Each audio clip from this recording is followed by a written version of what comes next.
never had them. So Jesus Castanon, so you're back here. You live in Louisville. Last year you rode at Colonial Downs, and then the last few years you've ridden at Tampa in the winter. That's where I usually go every winter. I go to Tampa. So last year I went to Colonial. Year before I was Indiana and here. Yeah. Now being in Tampa picked you up a Derby mount. So tell us about West Saratoga, whom you'll ride in the Kentucky Derby. Well, you know what? I mean, I know Larry for a long time. I honestly Larry, he was coming to Tampa, and so one day I got to see him. I was lucky enough to be able to be there at the right time, and I'm pretty happy and excited to be back in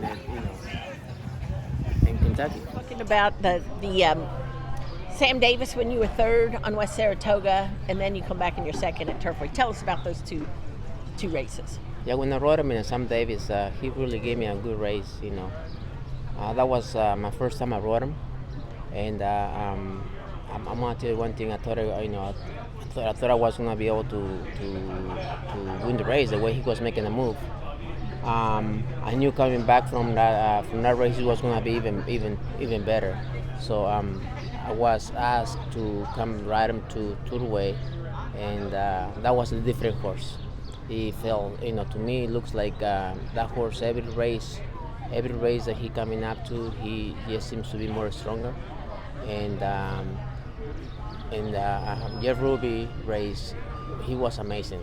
And that's probably, to me, he's just been improving every race. Every race he goes in, he seems to be a lot better horse, more focused and more stronger. And I'm happy with everything.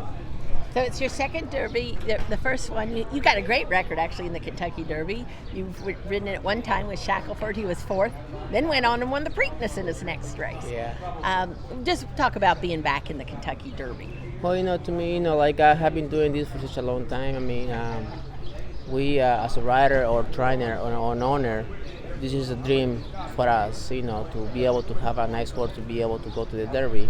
And I just been lucky enough to just kind of keep riding for as long as I've been doing it.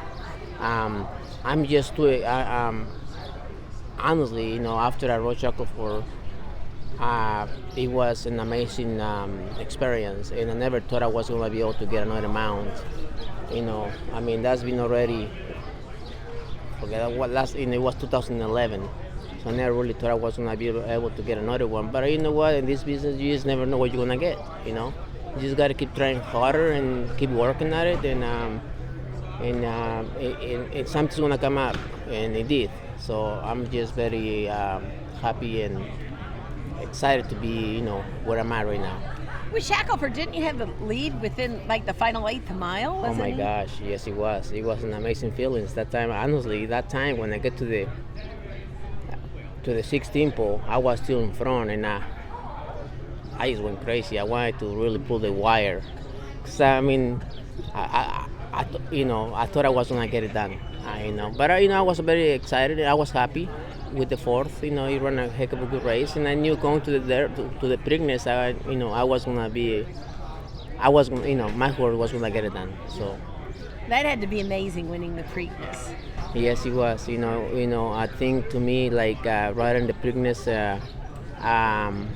me knowing the horse, it's a lot of help. Whenever you get on a horse for so many times and you get to know him a lot better, is whenever you go with a lot of confidence yourself and the horse. I mean, it just everything worked out so good.